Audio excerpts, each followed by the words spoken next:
Okay, let's start with our buy example here. So we have our market moving sideways here, and then it eventually goes higher. Now, when we start our analysis, we start always the same way. First thing is, where is the overall breach? Where is the big boy breach? Where is the guy who started? And where did our big boy stop moving? So where is our threshold, our max point or our lower point from our big boy push? So just stop the video for a moment and think about these questions.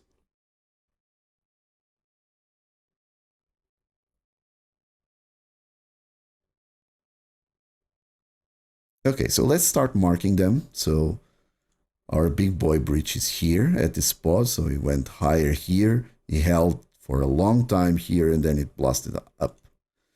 And our guy started is down here. This last push up. Now, this might create a bit of confusion, but this is actually the max threshold here. It's not this one. How can we know where the big boy stopped? You just use gauging momentum, as Naveen just taught you. So it went higher, it rested 50%, then it went higher again, and only here it rested 100%. So our big boy only stopped here, when it rested a lot. Okay? So after this scenario, what we want to check is the small breaches now. So we want to see where is the last mini territory, where is the guy who started for that last mini territory, where did that seller rested 100%, and where is the last push for the seller? Where does the seller die before we can join our big boy push? So just pause the video and think about this for a moment.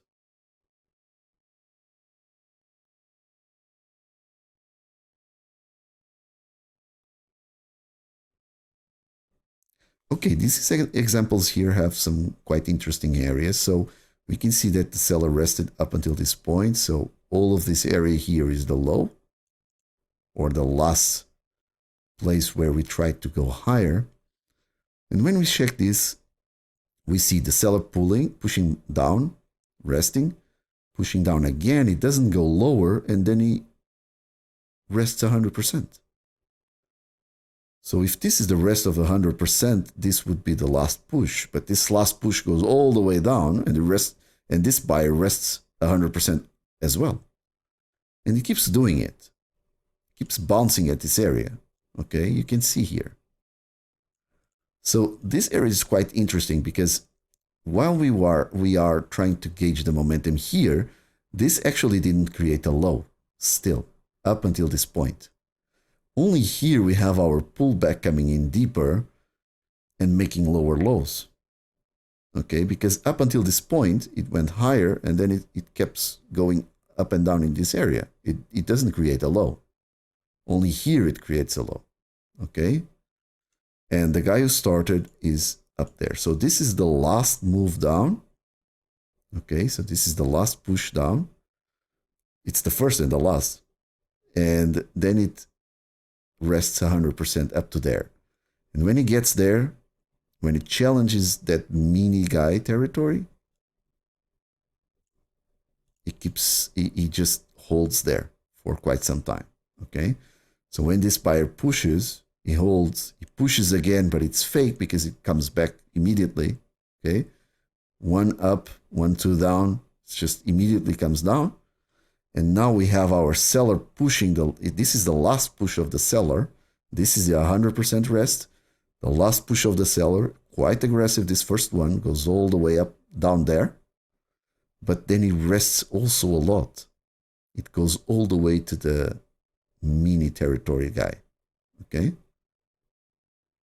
And it holds there. Then it pushes a little more. It can't go really further. And this small candle shows up, okay? And this small candle can say to you, okay, it's holding at this area.